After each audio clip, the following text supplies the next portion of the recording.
বিসমিল্লাহ, আলহামদুলিল্লাহ, ওয়াসসালাতু ওয়াসসালামু আলা রাসূলিল্লাহ, আম্মা বা'দ। আজকের এই ভিডিওটি আমার প্রিয় অভিভাবকগণদের জন্য। যে ভাইদের, যে বোনদের সন্তানেরা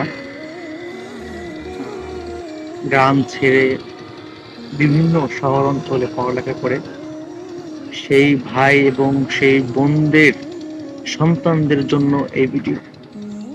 এই মাসটা হলো একটি ছুটির একটি মাস। প্রত্যেকটা শিক্ষা প্রতিষ্ঠানে বার্ষিক পরীক্ষার পর দীর্ঘ প্রায় 10 থেকে 15 দিন ছুটি হয়। এই সময়টুকু আমরা এক একজন এক একভাবে সময়টা নষ্ট করে ফেলি।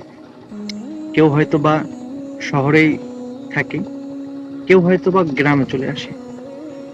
তো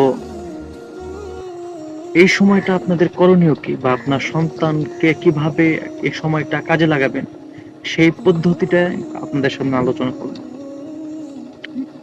প্রথমত, আপনার সন্তানের মেধা বিকাশের জন্য মাঝে মধ্যে তার ব্রেনকে ফ্রেশ রাখার জন্য বিভিন্ন জায়গায় ঘোরাঘুরি করা প্রয়োজন।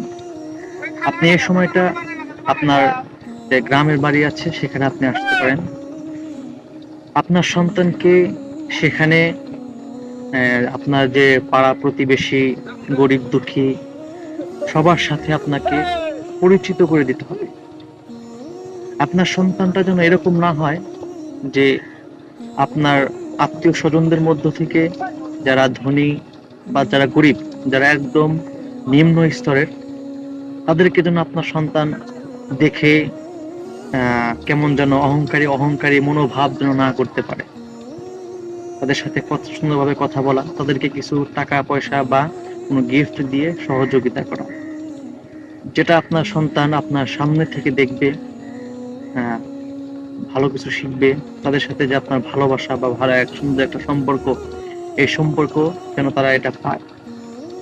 পাশাপাশি আরেকটা বিষয় হলো, এই সময়টা আপনি অন্যভাবে কাটাতে পারেন। সেটি হলো বিভিন্ন ভালো ভালো যে পার্কগুলো আছে, চিড়িয়াখানা অথবা গ্রামের মধ্যেই ভালো ভালো দৃশ্য আছে, তো সেখানে গিয়ে আপনি আপনার সন্তানকে ভালো ভালো জিনিস দেখাতে পারেন। এতে আপনার সন্তানের মেধা বিকাশ হবে। পাশাপাশি আপনার সন্তান তার যে এই একটা বছর পরিশ্রম করেছে, সেই পরিশ্রমের যে একটা ক্লান্তি, একটা অনুভব, এই অনুভব